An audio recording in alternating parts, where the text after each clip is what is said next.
All right. Are there any materials that you can actually recommend to us as far as vocal health? I saw a big, thick book of it in Sam Ash's music store back in New York umpteen years ago. No, don't get that. I can get you a copy of some information for you next time. Okay. And yeah, there's a few little things I can give you, and some of it is a list of things not to do, like don't smoke. That'll hurt your voice.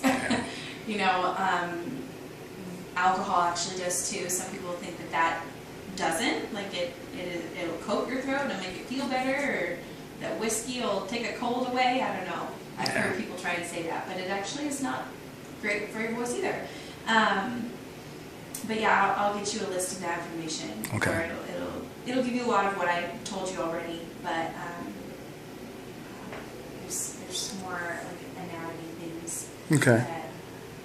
That the pictures will help. Yeah. I think when you can visualize it, and it's like, okay, well, what the larynx is doing, this is the whatever, and all that other good stuff. I mean, I've seen pictures of it. They did some, like, I want to say an experiment, but they did like a study with Steven Tyler and how his vocals, like his throat opens and closes, and it was just, I forget the scoping that they use, but they just showed how when he's singing the high notes and how it looks and all that other good stuff. So yeah. I'm sure you've heard of the staying away from dairy.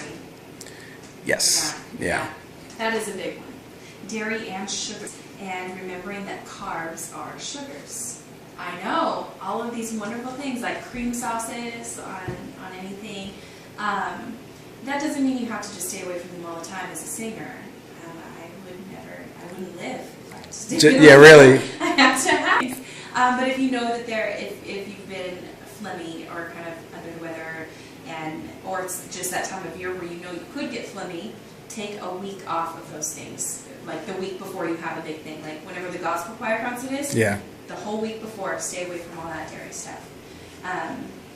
Some people, dairy doesn't affect them as much, but you'd be surprised that people who say that, if they took a week off of it, how much more open their voice would be. So. I understand it has something to, I mean, the tone is also affected as well, no? Mm-hmm. Yeah. Yeah, it is enough. And something else that can affect your tone is caffeine. For me, when I'm sick, if I just take like a shot of coffee, espresso, something that has a lot of caffeine in a small dose, it'll actually make my tone up. It'll be brighter. So when I'm just really sick and my voice is just kind of tired and gosh, you're going to end up singing flat because your voice is just so down. Take a shot of caffeine, and it'll bring it up. It'll bring your pitch up. It'll bring your tone brighter. So yeah, caffeine will do that. Make sure you're not doing a caffeine that has sugar. Soda is not going to do that. Right. Soda won't work. Not even diet soda. That doesn't do it either. So it would have to be something like coffee. Okay. Yeah. Coffee, no sugar. No cream either.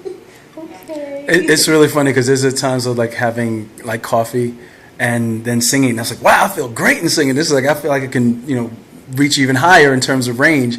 And it's like, but then it also, because of the caffeine, it's like affecting my system. It's like makes you hyper. And it's like I'm thinking I'm singing something that I'm really not. Does that make sense? And I guess it's just a point of like knowing yourself, because I've seen that happen before. Yeah. You get coffee. Woo!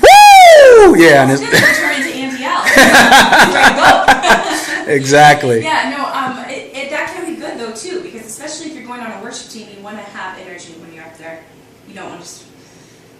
Yeah. Thank you for, and it was on tape. Thank you for saying that. Yes, when you worship, you need to have some energy. Exactly. Yeah. Well, that's a big thing just to train on any worship team, because a lot of people will feel like worship is somber. It's something I'm just giving. No, you're crazy. It's an exciting thing, and you should be excited and act excited.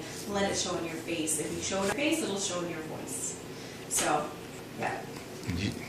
You preach gospel right now. Oh, these are the things I tell my team all the time. I'm like